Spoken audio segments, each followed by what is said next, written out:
अस्सलाम वालेकुम। उम्मीद है तमाम लोग खैरियत से होंगे।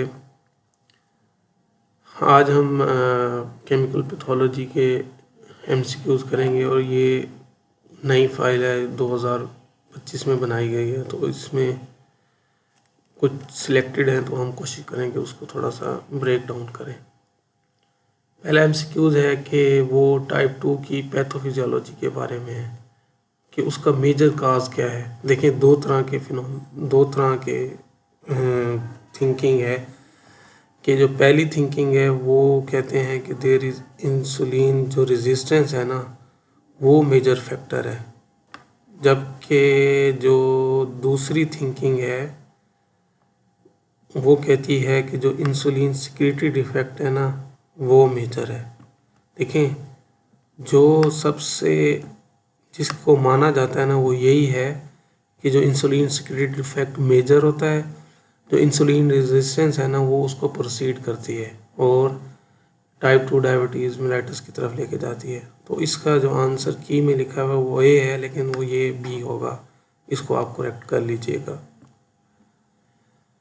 अच्छा, सेकंड क्वेश्चन जो है ना, वो फायर एक्सटिंग्विशर के बारे में है और इसके अंदर जो क्रिटिकल पॉइंट क्या है, जो फ्लेमेबल गैसेस है ना, उनके लिए हम कौन सा फायर एक्सटिंग्विशर यूज़ करेंगे इनमें से।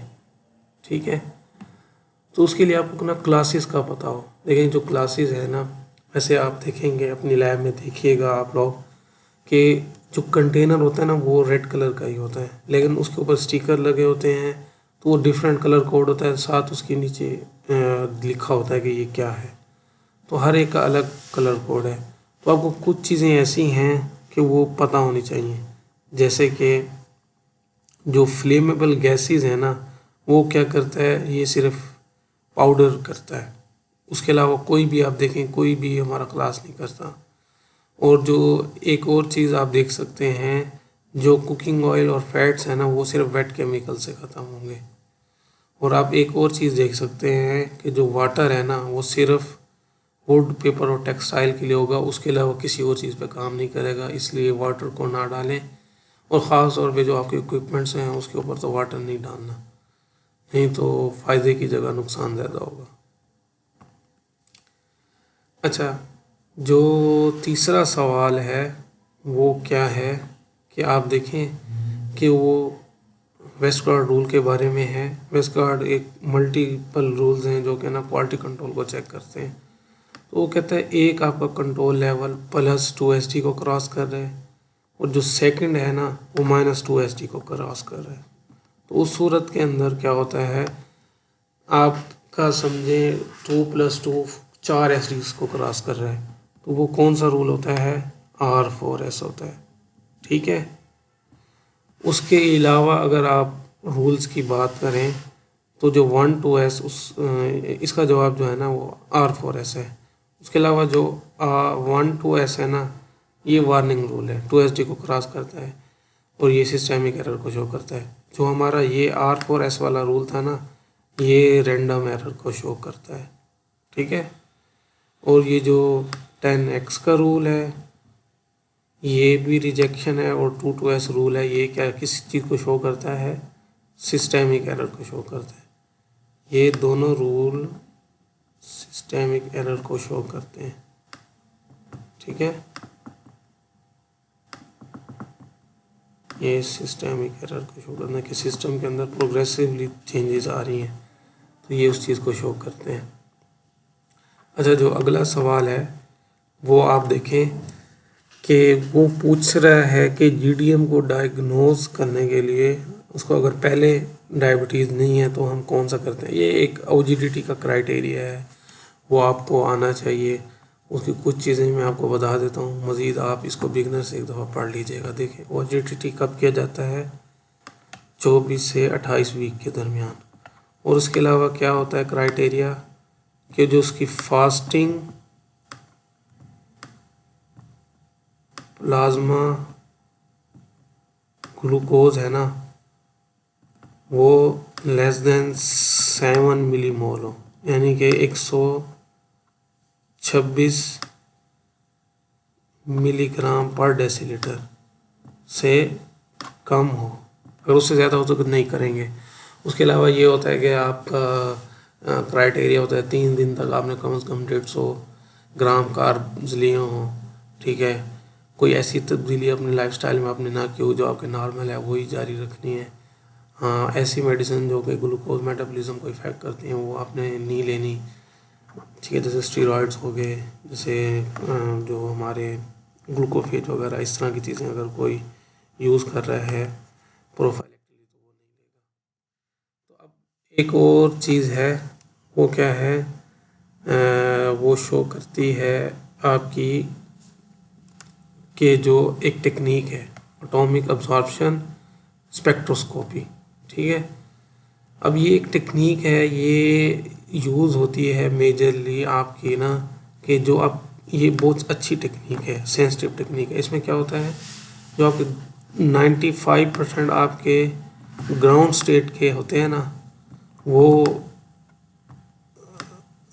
मतलब होते हैं, मतलब एक्साइट होते हैं और फिर वही देते हैं। तो इसका जवाब इसलिए क्या होगा, एटॉमिक अब्जॉर्प्शन क्या है, ये लाइट फ्री एटम जो कि ग्राउंड स्टेट में है, एक्साइटेड स्टेट में नहीं होते। और आपके जो मैक्सिमम है ना, वो क्या होते हैं, आपके मैक्सिमम जो चीज़ें हैं ना वो ग्राउंड स्टेट में ही आपके जो एटम होते हैं वो होते हैं। अगर ये उसको करेगी तो स्टेबिलिटी ज़्यादा होगी, सेंसिटिविटी ज़्यादा होगी। अच्छा, अब जो अगला सवाल है ना, कि वो ऑर्डर ऑफ ड्रा के बारे में है। तो ऑर्डर ऑफ ड्रा जो है ना, एक डायग्राम है, वो आप देख लेंगे तो आपको कंसेप्ट क्लियर हो जाएंगे कि ऑर्डर ऑफ ड्रा में कौन सा किसका नंबर है। तो अगर मैं आपको इसमें देख के बता देता हूँ थोड़ा सा, order of draw in clinical lab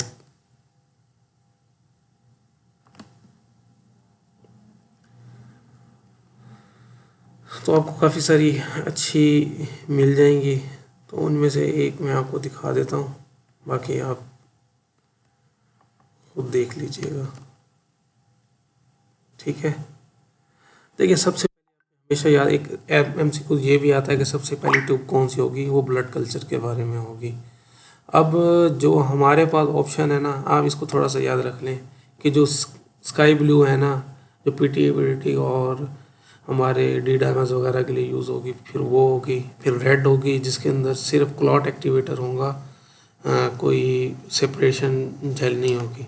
फिर हेपरिन की होती है, इससे साथ वो भी आ जाती है, येलो वाली भी आ जाती है। फिर EDT आ जाती है। फिर जो हमारी ग्रे टॉप होती है जिसके अंदर सोडियम फ्लोराइड आता है वो आ जाती है। उसके अलावा लंबी लिस्ट है। उसके अलावा भी आप देखेंगे कि आपको काफ़ी सारी और भी तस्वीरें मिल जाएंगी जिसके अंदर ज़्यादा आपको वॉइस दी होंगी। तो आप किसी एक को जो आपके लैब में लगी हो वो भी आप कर लीजिएगा। कलर कोडिंग बहुत अहम है, लेकिन कलर जो है ना, इट्स वेरी इम्पोर्टेंट। तो आप इसके अंदर देखें, क्लॉट एक्टिवेटर के अंदर जो होगे ना, वो क्या होगी, वो पहले नंबर पे आएगी, फिर हेपरिन आ जाएगी, ठीक है। फिर क्या आ गई, ऑक्सलेट वाली या फ्लोराइड वाली, और एंड में EDTA वाली आ जाएगी, सॉरी, फिर EDTA वाली आ जाएगी। जो फ्लोराइड वाली है वो एंड में आएगी, जो हमने की है। इसका जवाब D ही होगा, ठीक है। तो यही हमारा आंसर है। अच्छा, अब मोस्ट कॉमन कॉज वो कहता है कि क्या है, जो हाइपोकलेमिक मेटाबॉलिक एसिडोसिस। देखिए, ये थोड़ा सा, अगर वैसे तो आपको फिनोमिना समझना थोड़ा मुश्किल होगा, आप थोड़ा खुद भी सोच लें कि इन सारों के अंदर कौन सी ऐसी चीज़ है जो कि मोस्ट कॉमन है। वो डायरिया ही है। देखिए, जो हमारे पास डायरिया है ना, it is the most common cause of, जो हम जिसको बोलते हैं नेगमा, normal anion gap metabolic acidosis. ये हमारा एक नेगमा इसको हम बोलते हैं। उसके अंदर डायरिया सबसे अहम है, फिर रीनल ट्यूबर एसिडोसिस होती है सेकंड नंबर पे मोस्ट कॉमन। तो इस तरह आप इसको याद रख सकते हैं। अब आपका जो आ जाता है कि ऐसा कौन सा इंस्ट्रूमेंट है जो कि वीक सिग्नल्स को एम्पलीफाई कर देते हैं। अब इसके अंदर ना कुछ चीज़ें ना एज अ लाइट सोर्स हैं, जैसे फोटो डायोड, एलईडी और चार्ज कपल डिवाइस है ना, ये क्या हैं, ये सारे फोटो मल्टीप्लायर ट्यूब के अलावा सारे as a source of light है। तो इसका रिजल्ट जवाब क्या होगा, फोटो मल्टीप्लायर ट्यूब। अच्छा, जो 9th क्वेश्चन है ना, ये आईएमएम के स्कोप से आउट है, तो मैं इसको डिस्कस ही नहीं करना। अगर किसी को चाहता है कि वो इसको हल करना चाहे तो फिर उसको मैं अलग से बता दूंगा, लेकिन ये आईएमएम का लेवल का सवाल नहीं है, ठीक है। अब वो कह रहा है कि साइंटिस्ट वर्क कर रहे हैं कि पार्टिकल्स हैं, अब उन्होंने कंसंट्रेशन उसकी मैयर करनी है। तो देखें, डिफरेंट फिनोमिनाज हैं जो कि इसमें सारे फिनोमिनाज यूज़ होते हैं कंसंट्रेशन मैयर करने के लिए, लेकिन इसके अंदर जो सबसे मोस्ट कॉमन है ना, वो ट्रांसमिटेंस यूज़ किया जाता है या उसका रेसिप्रोकल अब्जॉर्बेंस यूज़ किया जाता है। तो आप इसका जवाब जो है ना वो ट्रांसमिटेंस है, तो वो आप याद रख लेंगे, ठीक है। तो फ्लोरोमीट्री क्या होती है, जब हम किसी भी इलेक्ट्रॉन्स को एक्साइटेड करते हैं, जब वो रिटर्न बैक करते हैं अपने ग्राउंड स्टेट में तो लाइट इमिट करते हैं, तो हम उसको डिटेक्ट करते हैं, वो फ्लोरोमीट्री है। अब्जॉर्बेंस क्या होता है कि हमने लाइट डाली, कुछ ज़्यादातर ट्रांसमिट होगी, कुछ अब्जॉर्ब होगी। जो transmitted light minus incident light minus transmitted light, जितना डिफरेंस आएगा वो अब्जॉर्बेंस आ जाएगी। अब नेफ्रोमेट्री क्या होती है, ये स्कैटरिंग टेक्निक है। इसके अंदर हम क्या करते हैं, जो राइट एंगल पे हम मेजरमेंट करते हैं। इसी तरह रिफ्लेक्टेंस क्या होते हैं, रिफ्रैक्टिव इंडेक्स को यूज़ करके ना, रिफ्लेक्टेंस एक फिनोमेना है, उसको यूज़ करके हम मेजरमेंट करते हैं। तो ये चीज़ है।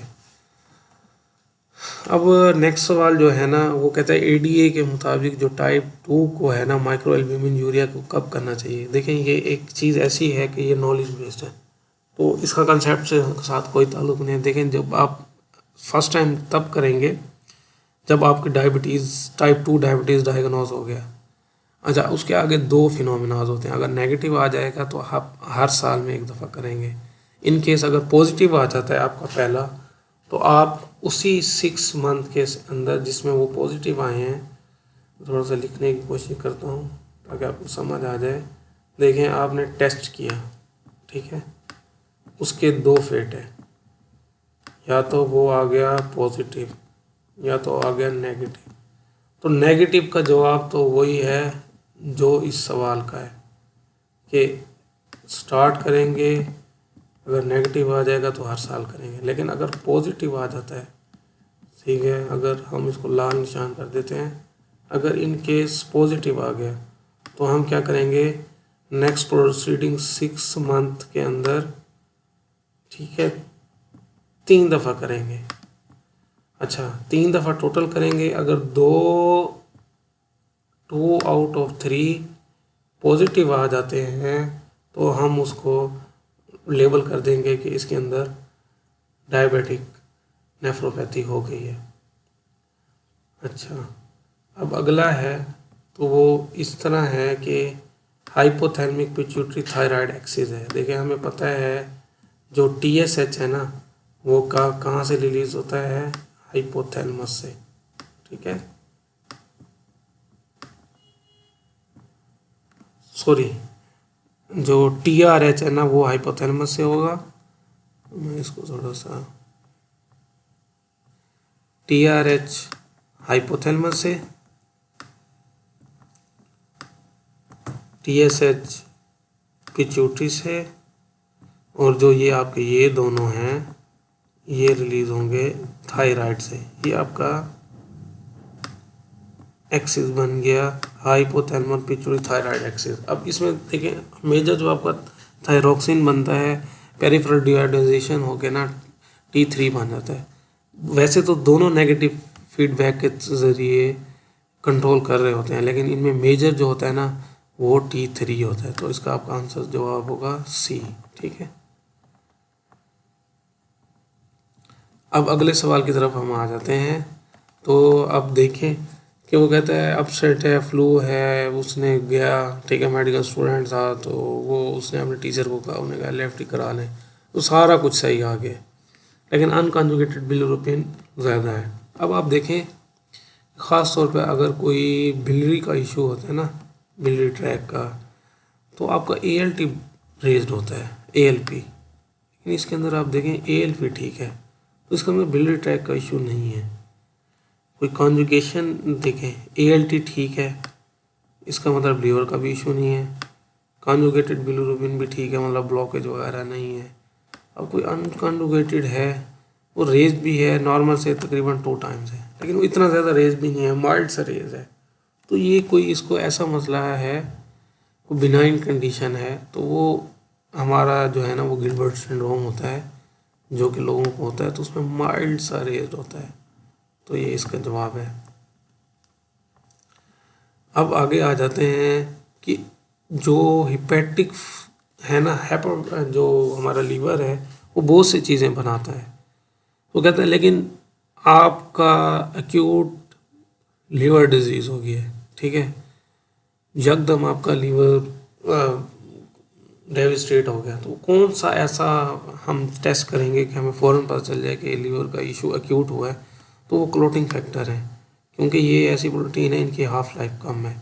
अच्छा, इसकी निस्बत जो एल्ब्यूमिन है ना उसकी 21 डेज़ है, ठीक है, ठीक है। और बिलिरुबिन जो है ना वो भी उसकी ज़्यादा है। अब मुझे एग्जैक्ट डेट नहीं पता, लेकिन सबसे कम क्लोटिंग फैक्टर की है।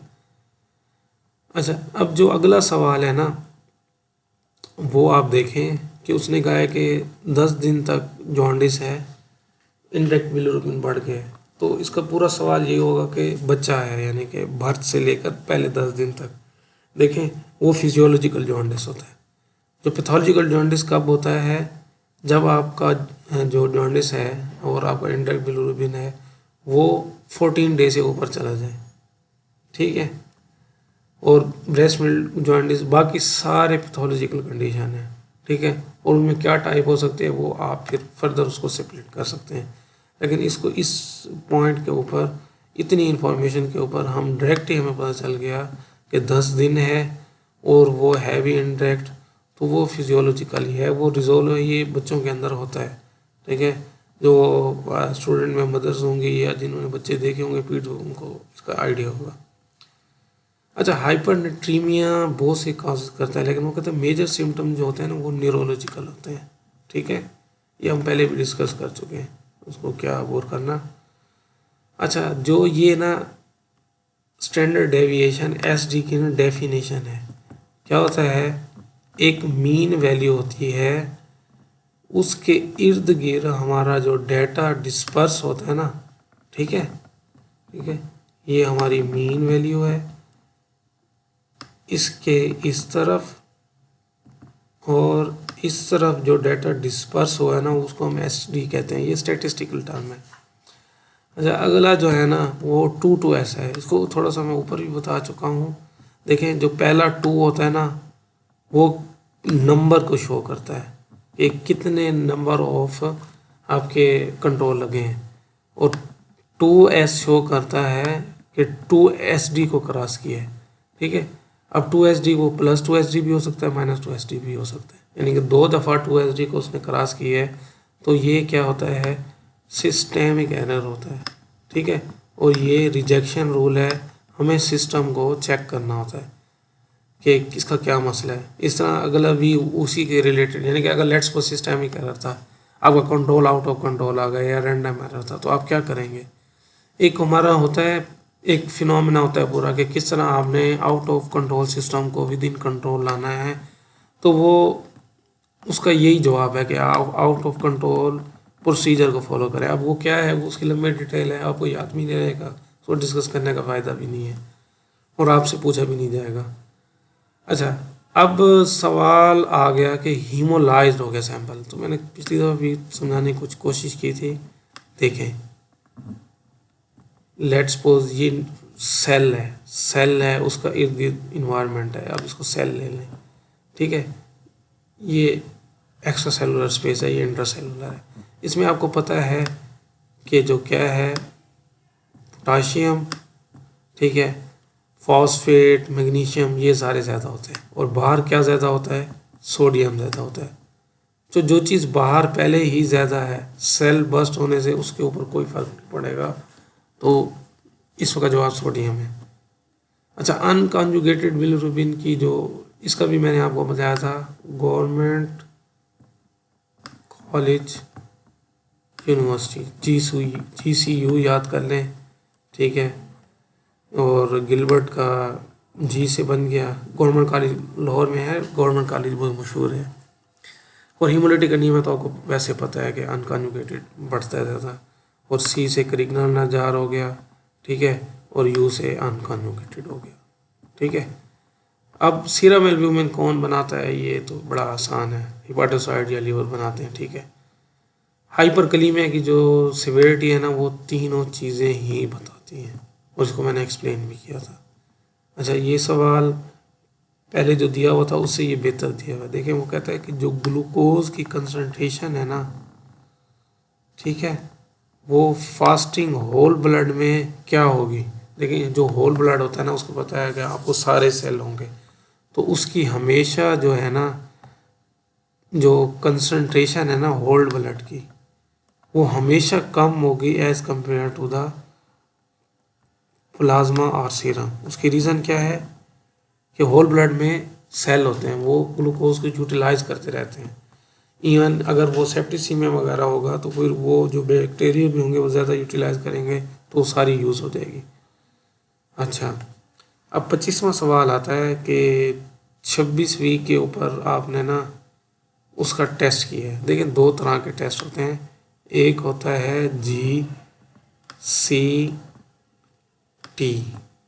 ग्लूकोज चैलेंज टेस्ट, ठीक है। दूसरा होता है OGTT,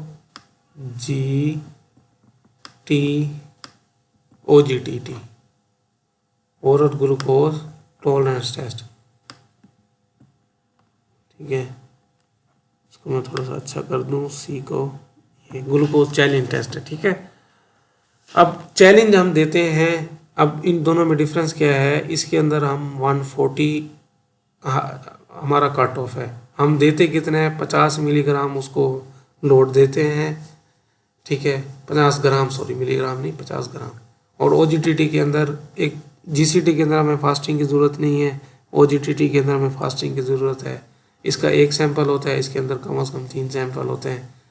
अच्छा, हर एक की लिमिटेशन और फ़वायद हैं। GCT स्क्रीनिंग टेस्ट है, OGTT डायग्नोस्टिक टेस्ट है। तो अगर GCT करेंगे और 140 से वैल्यू ऊपर आ गई तो स्क्रीन पॉजिटिव आ गया, अब आप प्रोसीड करेंगे OGTT की तरफ। अच्छा, अगर 140 से कम आ गई तो एक तो GCT का ये फ़ायदा होगा, किसी टाइम भी कर सकते हैं, रात को मरीज़ आए उसका भी कर सकते हैं। अच्छा, अब आपका 26 क्वेश्चन आ गया कि वो कहता है कि हमने ब्लड सैंपल लिया, ग्लूकोज हमने मेजर करना था, ठीक है। तो जाहिर बात है, आपको पता है जब ग्लूकोज मेजर करते हैं तो हम ग्रेट ऑफ सोडियम फ्लोराइड वाली लेते हैं। तो क्या करते हैं, वो एनोलेज को इनहिबिट कर देते हैं, जिसकी वजह से ग्लूकोज ब्रेक डाउन नहीं होता। तो हमारा जो टाइम के साथ वैसे दूसरे ट्यूब्स के अंदर ग्लूकोज यूज़ होता रहता है, इसमें नहीं होता। लेकिन उसकी एक लिमिटेशन है कि अब वो सैंपल उन्होंने दे दिया, अब उसने जब ग्लूकोज का रिज़ल्ट रिप्रोड्यूस किया डॉक्टर के आगे, तो डॉक्टर ने कहा मुझे इसका यूरिया भी कराना है। तो लैब ने कहा हम यूरिया नहीं कर सकते। तो डॉक्टर ने पूछा क्यों नहीं कर सकते, उसने कहा भाई जो हमारा मेथड है ना, वो यूरिएज एंजाइम को यूज़ करता है, इसलिए हम ये नहीं कर सकते। तो आपने डॉक्टर की हर बात को भी नहीं मानना कि वो कहते हैं तो कर दें, नहीं भाई, आपने उसको समझना है, उसको उसके रीज़न देने और नहीं करना। अच्छा, अब एक क्या होता है कि जो एक कम्पैक्ट सिस्टम होते हैं उसमें ग्लूकोज एनालाइज हो सकता है, इवन के जो हमारे POCT बेस्ड जो हमारे ग्लूकोमीटर हैं उसके अंदर इलेक्ट्रोड होते हैं, ठीक है, ऑक्सीजन इलेक्ट्रोड। वो किस तरह मेजर करते हैं ग्लूकोज को, ग्लूकोज ऑक्सीडेज मेथड यूज़ होता है। अब अगला जो सवाल है ना वो क्या है, नॉलेज बेस्ड है, ठीक है। Highest cholesterol containing lipoprotein LDL है, ठीक है। अच्छा, अब ये जो सवाल है ना कि स्टूपर, सीजर, कोमा वगैरह, ये कितनी कम कंसंट्रेशन सोडियम की होता होता है, तो 120 मिलीमोल पर लीटर से कम आपका जो है ब्रेन मेंटल कन्फ्यूजन होती है। अगर 110 से कम हो तो अकुलर पाल्सी, और अगर 105 से कम हो तो मेंटल इम्पेयरमेंट होती है। ठीक है। अब अगला सवाल जो तीसवां है ना वो ये है कि जो अपेरेंट मिनरलोकार्टिकॉइड एक्सेस है, अपेरेंट का मतलब नज़र आ रही है कि मिनरलोकार्टिकॉइड का एक्सेस है, लेकिन ऐसा होता नहीं है। वो क्या होता है कि हमारा एक एंजाइम है 11 beta hydroxy steroid dehydrogenase type 2, वो क्या होता है डेफिशिएंट होता है। उसको मैं आपको थोड़ा सा मैंने बनाया, इधर देखें नेट में, आपको समझा देता हूँ। देखें मेजर मिनरलोकार्टिकॉइड रिसेप्टर को जो एक्टिवेट करता है ना वो एल्डोस्टेरोन है, माइनर जो कार्टिसोल भी करता है। अब क्या होता है नॉर्मल पाथवे से जो आप कोलेस्ट्रॉल से हमारे जितने भी स्टीरॉयड हार्मोन बनते हैं, एल्डोस्टेरोन, कार्टिसोल, एंडोस्टेरोन, टेस्टोस्टेरोन, एस्ट्राडायोल वगैरह सारे, वो हमारे कोलेस्ट्रॉल से बनते हैं। अब क्या होता है जब हमारा कार्टिसोल बन जाता है, इसका मेजर काम ग्लूकोकॉर्टिकॉइड है, इसके साथ साथ वो मिनरलोकार्टिकॉइड भी काम कर रहा होता है। अब क्या होता है अगर कार्टिसोल 11 बीटा हाइड्रोक्सीस्टीरॉयड डिहाइड्रोजिनेज टाइप 2 से डीएक्टिवेट ना हो कार्टिसोन के अंदर, तो क्या होता है कार्टिसोल रहता है बॉडी में। कार्टिसोल जब ज़्यादा देर में रहेगा वो मिनरलोकार्टिकॉइड एक्शन करता रहेगा, तो बॉडी क्या करेगा, समझेगा कि मेरे पास ऑलरेडी एक्सेस है, मिनरलोकार्टिकॉइड रिसेप्टर काम करते रहेंगे और वो अपना फंक्शन करते रहेंगे। तो क्या होगा फिर एल्डोस्टेरोन को वो सप्रेस कर देंगे। तो क्या होगा हमारे पास फीचर तो एक्सेस के आ रहे होंगे लेकिन एल्डोस्टेरोन काम होगा, इसलिए हम इसको कहते हैं अपेरेंट मिनरलोकार्टिकॉइड एक्सेस। तो होप सो मैं कुछ आपको समझा पाया होऊंगा। बेस्ट ऑफ लक, दुआओं में याद रखिएगा।